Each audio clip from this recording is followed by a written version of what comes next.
സ്കൂളും കോളേജൊക്കെ അടച്ച് ഇനിയിപ്പോൾ സ്കൂളിൽ പോകണമെന്നുണ്ടെങ്കിൽ 2 മാസം കഴിഞ്ഞിട്ടേ പോകത്തുള്ളൂ. അപ്പോൾ ഈ നെക്സ്റ്റ് ടൈം നിങ്ങൾ സ്കൂളിൽ പോകുമ്പോൾ നിങ്ങൾക്ക് കിട്ടാവുന്നതിൽ ബെസ്റ്റ് ഗ്ലോ അപ്പ് എങ്ങനെ കിട്ടണമെന്നുണ്ടെങ്കിൽ ഈ വീഡിയോ ഫുള്ള് കാണും. കോളേജുകാർക്ക് ആപ്ലിക്കബിൾ ആണ്. സോ ഈ വീഡിയോ ഫുള്ള് കാണേണ്ടതാണ്. 10ാം ക്ലാസ് ഈ കോലത്തിൽ ഇരുന്ന് ഞാൻ +1 ആയപ്പോൾ ഈ ഒരു കോലത്തിലോട്ടെ, പിന്നീട് ഈ ഒരു കോലത്തിലോട്ടും കൂടെ ആയി.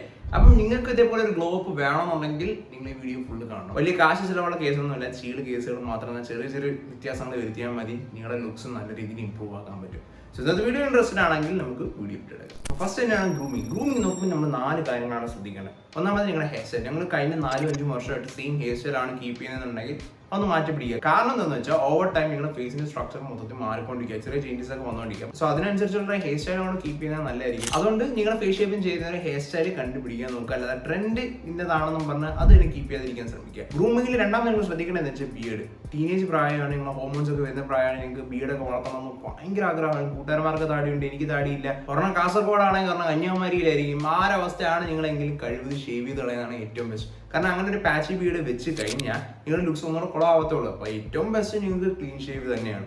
ഇനി നിങ്ങൾക്ക് നല്ല കട്ട ബീഡ് ഉണ്ടെങ്കിൽ നല്ല രീതിയിൽ ഗ്രൂം ചെയ്ത് വെക്കുന്നത് നല്ലതാണ്. ഇനി നിങ്ങളൊരു സ്കിൻ കെയറും കൂടെ സ്റ്റാർട്ട് ചെയ്ത് കഴിഞ്ഞാൽ അത്രയും നല്ലതായിരിക്കും. കാരണം ഈ ഒരു പ്രായത്തിൽ ഭയങ്കരമായിട്ട് ബ്രേക്ക്ഔട്ട്സ് വരാനുള്ള സാധ്യത നല്ല കൂടുതലാണ്. സോ അതൊക്കെ ഒരുവിധം നിങ്ങൾക്ക് കൺട്രോൾ ചെയ്യണമെന്നുണ്ടെങ്കിൽ നിങ്ങൾ നല്ലൊരു സ്കിൻ കെയർ റൂട്ടീൻ കീപ്പ് ചെയ്യുന്നത് നല്ലതാണ്. നിങ്ങൾ അപ്പം തന്നെ നിങ്ങൾക്ക് റിസൾട്ട് കിട്ടിയില്ല എന്നുണ്ടെങ്കിലും ഓവർ ടൈം നിങ്ങൾ ലോങ് ടേം നോക്കുമ്പോൾ നിങ്ങൾക്ക് നല്ലൊരു ചേഞ്ച് വരുത്തും. സോ ഞാൻ യൂസ് ചെയ്ത് അനുഭവം ഉള്ളതുകൊണ്ട് പറയാൻ നിങ്ങൾ സ്കിൻ കെയറിൽ ഇൻവെസ്റ്റ് ചെയ്യുന്നത് നല്ലതാണ്. ഗ്രൂമിൻ്റെ 4ാമത്തെ കാര്യമാണ് നിങ്ങൾ ഓവറോൾ ഹൈജീൻ. അതായത് നിങ്ങൾ നഖം വെട്ടി ബോഡി ഓർഡറൊക്കെ കുറച്ച് ബോഡി ഹെയർ ഒക്കെ ഉണ്ടെങ്കിൽ അതൊക്കെ റിമൂവ് ചെയ്ത് അത്യാവശ്യം നല്ല രീതിയിൽ ഒരു കാണുമ്പോൾ ഒരു മെനയുള്ള രീതിയിൽ നിൽക്കുക. അതാണ് 4ാമത്തെ കാര്യം. ഈ 4 കാര്യങ്ങൾ ചെയ്യുമ്പോൾ തന്നെ നിങ്ങളൊരു ഓൾമോസ്റ്റ് ഒരു 40% നിങ്ങൾക്ക് നല്ലൊരു ചേഞ്ച് വന്നിട്ടുണ്ടാവും. ഇനി നിങ്ങൾ ശ്രദ്ധിക്കേണ്ട 2ാമത്തെ കാര്യം, നിങ്ങളൊരു 40% നിങ്ങൾ 60% നിങ്ങളുടെ ലുക്സ് ഇമ്പ്രൂവ് ആക്കാൻ സഹായിക്കുന്ന കാര്യമാണ് നിങ്ങളുടെ ഫാഷൻ സെൻസ്.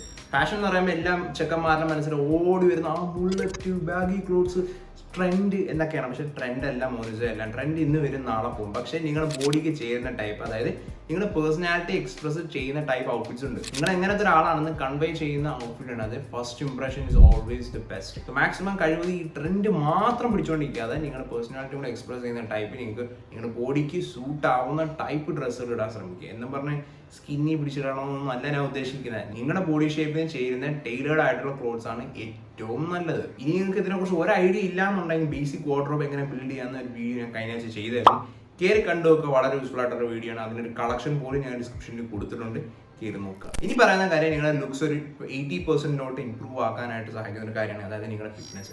നിങ്ങളൊരു 16 to 21 ഏജ് ആകുമ്പോഴത്താണ് നമ്മൾ കൂടുതൽ ഹോർമോൺ ഗ്രോത്ത് ഒക്കെ വരുന്നത്. ആ സമയത്ത് കയറി വർക്കൗട്ട് ഒക്കെ ചെയ്ത് കഴിഞ്ഞാൽ നമ്മൾ നല്ല രീതിയിലുള്ള മസിൽ ഗ്രോത്ത് കാണാൻ പറ്റും, നല്ല രീതിയിലുള്ള ചേഞ്ചസും കാണാൻ പറ്റും. കാരണം ആ ഒരു ടൈമിലാണ് നമ്മുടെ ബോഡിയിൽ ഏറ്റവും കൂടുതൽ ചേഞ്ചസ് വരുന്ന ടൈം. അപ്പോൾ ആ ഒരു സമയത്ത് വർക്കൗട്ട് ചെയ്യാൻ തുടങ്ങിക്കഴിഞ്ഞാൽ ഏറ്റവും ബെസ്റ്റ്. അതായത് ഈ ഒരു +1 സ്റ്റാർട്ട് ചെയ്യുന്ന ടൈമിലാണ് നിങ്ങൾ കൂടുതലും വർക്കൗട്ട് ചെയ്യാൻ സ്റ്റാർട്ട് ചെയ്യേണ്ടത്, ടീനേജ് ആ ടൈമിൽ. ആ ഒരു ടൈമിൽ ഞാൻ അത് ചെയ്യാത്തതുകൊണ്ട് ഇപ്പം കടന്ന് ഞാൻ റെഗുലേറ്റ് ചെയ്യുന്നു. ഇപ്പം ഞാൻ കടന്ന് കൂടുതൽ എഫോർട്ട് എടുക്കുന്നു. കഴിഞ്ഞ ഒരു 3 മാസം കൊണ്ട് ഓൾമോസ്റ്റ് 15 to 16 pounds എനിക്ക് കുറയ്ക്കാൻ പറ്റും. പക്ഷേ ഇത് സെയിം ടീനേജ് ടൈമിലാണെന്നുണ്ടെങ്കിൽ എനിക്ക് നല്ല രീതിയിൽ മസിൽസ് ബിൽഡ് ചെയ്യാനും പറ്റുമായിരുന്നു, നല്ല രീതിയിൽ ഫാറ്റ് ലോസ് ചെയ്യാനും പറ്റുമായിരുന്നു. നമുക്ക് പ്രായം കൂടുന്തോറും ബോഡിയുടെ ഫിറ്റ്നസ് മെയിൻറ്റെയിൻ ചെയ്യാനായിട്ടുള്ള എഫോർട്ട് കൂടുതൽ ഇടേണ്ടി വരും. അതുകൊണ്ട് നിങ്ങളുടെ ടീനേജ് ടൈമിൽ തുടങ്ങിക്കഴിഞ്ഞാൽ ഏറ്റവും ബെസ്റ്റ്. അതുകൊണ്ട് നിങ്ങളുടെ ലൈഫിൽ എന്തെങ്കിലും ചേഞ്ചസ് വരുത്തണമെന്നുണ്ടെങ്കിൽ ഇപ്പോൾ ആണ് സ്റ്റാർട്ട് ചെയ്യേണ്ടത്.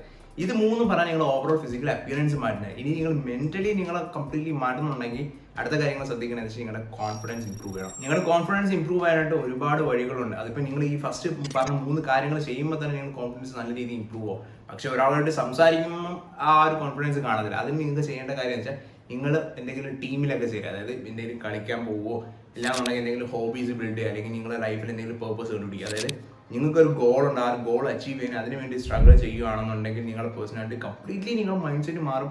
നിങ്ങൾ നല്ല രീതിയിൽ ഒന്ന് എന്താ പറയുക, മെന്റലി സ്ട്രോങ് ആവും, കോൺഫിഡൻ്റ് ആവും. നിങ്ങൾക്ക് ലൈഫിൽ ഒരു പേർപ്പസ് ഉണ്ടെന്നുണ്ടെങ്കിൽ നിങ്ങളുടെ കോൺഫിഡൻസ് ഓട്ടോമാറ്റിക്കലി ഇമ്പ്രൂവ് ആവും. അല്ലാണ്ട് നിങ്ങൾ ഭയങ്കരമായിട്ട് സ്റ്റഡി ആയിട്ട് നിന്ന് എന്നും സ്വയം കോൺഫിഡൻ്റ് ആണെന്ന് സ്വന്തമായിട്ട് പറഞ്ഞു വരുത്തിങ്ങനെ കോൺഫിഡൻ്റ് ആവത്തില്ല. നിങ്ങൾക്കൊരു പേർപ്പസ് ഉണ്ട്, അല്ലെങ്കിൽ നിങ്ങൾക്ക് നിങ്ങളൊരു ഗോളിൻ്റെ പിന്നാലെ പോവുകയാണെന്നുണ്ടെങ്കിൽ യു വിൽ ബി കോൺഫിഡൻറ്റ്.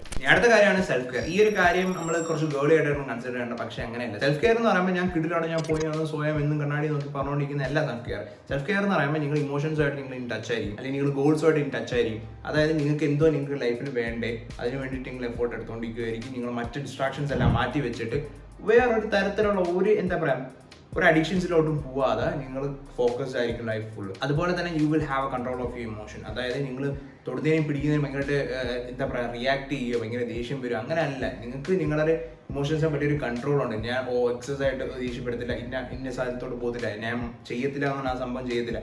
നിങ്ങൾക്കൊരു കൺട്രോൾ വേണം നിങ്ങളിതിന്. അതാണ് സെൽഫ് കെയർ. അല്ലാണ്ട് ഞാൻ പറഞ്ഞല്ലോ ഈ പ്രായത്തിൽ ഈ ഒരു ടൈം ഏർലി 20s അല്ലെങ്കിൽ ടീനേജ് പ്രായത്തിൽ നിങ്ങളുടെ ബോഡിയിലോട്ട് നിങ്ങൾ എന്ത് കൊടുക്കുന്നു അതിന്റെ റിസൾട്ടായിരിക്കും പിന്നീട് കിട്ടുന്നത്. ഇപ്പം ഞാൻ പറഞ്ഞ പോലെ കുറച്ച് ഫിറ്റ്നസും സെൽഫ് കെയർ ഒക്കെ നിങ്ങൾ ബോഡിയിലോട്ട് ഇൻവെസ്റ്റ് ചെയ്ത് കഴിഞ്ഞാൽ പിന്നീട് അതിനുള്ള ഗുണങ്ങൾ നിങ്ങൾക്ക് കിട്ടും. പക്ഷേ നേരെ തിരിച്ച് വല്ല സിഗരറ്റും വലിച്ച് കഞ്ചാവ് അടിച്ച് നിങ്ങൾ മോശം കൂട്ടുകെട്ടിലോട്ട് പോകണമെന്നുണ്ടെങ്കിൽ അതിന്റെ റിസൾട്ട് ആയിരിക്കും പിന്നീട് കാണുന്നത്. സോ ആ ഒരു റിസൾട്ട് നിങ്ങൾ ഒരിക്കലും നിങ്ങൾ ആ ഒരു റിസൾട്ട് വെച്ച് ഹാപ്പി ആയിരിക്കത്തില്ല, ക്രിക്കറ്റേ ചെയ്തോളൂ. അതുകൊണ്ട് എപ്പോഴും സെൽഫ് ഇൻവെസ്റ്റ്മെന്റ് ആണ് ഏറ്റവും ബെസ്റ്റ്. ആറാമത്തെ കാര്യം നിങ്ങൾ ബോഡി പോസ്ചറും ബോഡി ലാംഗ്വേജ്. ബോഡി പോസ്ചർ എന്ന് പറയുമ്പോൾ കാരണം ഒട്ടുമിക്കവരുടെ കയ്യിലും ഫോൺ ഫുൾ ടൈം കുഞ്ഞിന്നാണ് യൂസ് ചെയ്യുന്നത്. അപ്പം ഒരു മുതുകിലൊരു ആർച്ച് വരിക, സ്വാഭാവികമായി അത് കണ്ടിന്യൂസ് ആയിട്ട് വരുമ്പോൾ നമ്മൾ ചുമ്മാ ഇരിക്കുമ്പോൾ പോലും ആ ഒരു ആർച്ച് നമ്മുടെ ബോഡിയിലിട്ട് കാണാൻ പറ്റും.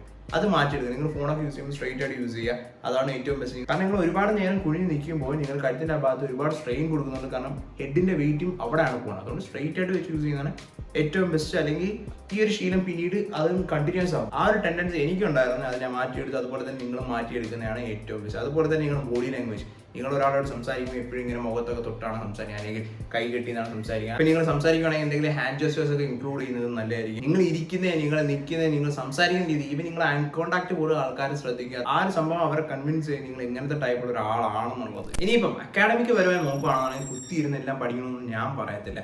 നിങ്ങൾ അത്യാവശ്യം നിങ്ങൾക്ക് എൻജോയ് ചെയ്യണം, പഠിക്കേണ്ട സമയത്ത് പഠിക്കണം. അതായത് അന്നെന്നുള്ളത് അന്നൊന്നും എന്ത് പഠിക്കണമെന്ന് ഞാൻ പറയത്തില്ല. എക്സാമിൽ അത്യാവശ്യം നല്ല ജസ്റ്റ് പാസ് എങ്കിലും ആവുക. നിങ്ങളുടെ സ്റ്റഡീസ് അല്ലെങ്കിൽ നിങ്ങളുടെ അക്കാഡമിക്സിന് വേണ്ടി പൈസ സ്പെൻഡ് ചെയ്യുന്ന കുറച്ച് പേര് കാണത്തില്ലേ, അവരെ തൃപ്തിപ്പെടുത്താൻ വേണ്ടിയിട്ടുള്ള മാർക്സ് എങ്കിലും ഒപ്പിക്കുന്നത് നല്ലതാണ്. അല്ലാണ്ട് ലൈഫിൽ ഫസ്റ്റ് റാങ്ക് മേടിച്ച് കഴിഞ്ഞാൽ ലൈഫിൽ എല്ലാം കിട്ടും, ജോലിയൊക്കെ കിട്ടി ലൈഫിൽ ഏറ്റവും കിടിലാവുമെന്ന് ഞാൻ പറയത്തില്ല. അത് ഇപ്പോഴത്തെ ഒരു കാലത്ത് റിയാലിറ്റി അല്ല, അത് ആപ്ലിക്കബിളേ അല്ല. വിലാസമായാണ് നിങ്ങളുടെ മൈൻഡ് സെറ്റ്. നിങ്ങൾ ഈ ടീനേജ് പ്രായം ആകുമ്പോഴത്തേക്കാണ് നമുക്ക് ഏറ്റവും കൂടുതൽ ചാലഞ്ചസ് വരാൻ തുടങ്ങുന്നത്.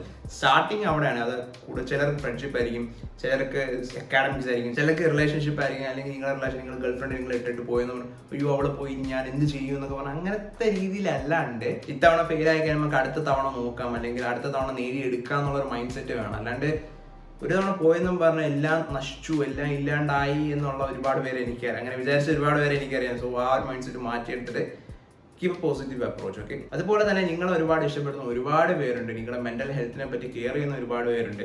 സോ അങ്ങനെയുള്ളവരോട് സംസാരിക്കാൻ കണ്ണ് തുറന്ന് നോക്കിയാൽ നമുക്ക് മനസ്സിലാവും അത് ആരാണെന്ന്.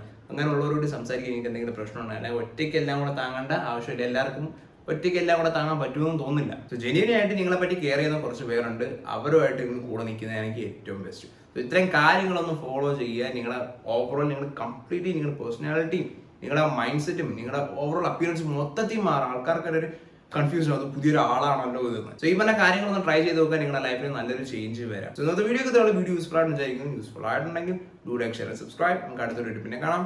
ബൈ.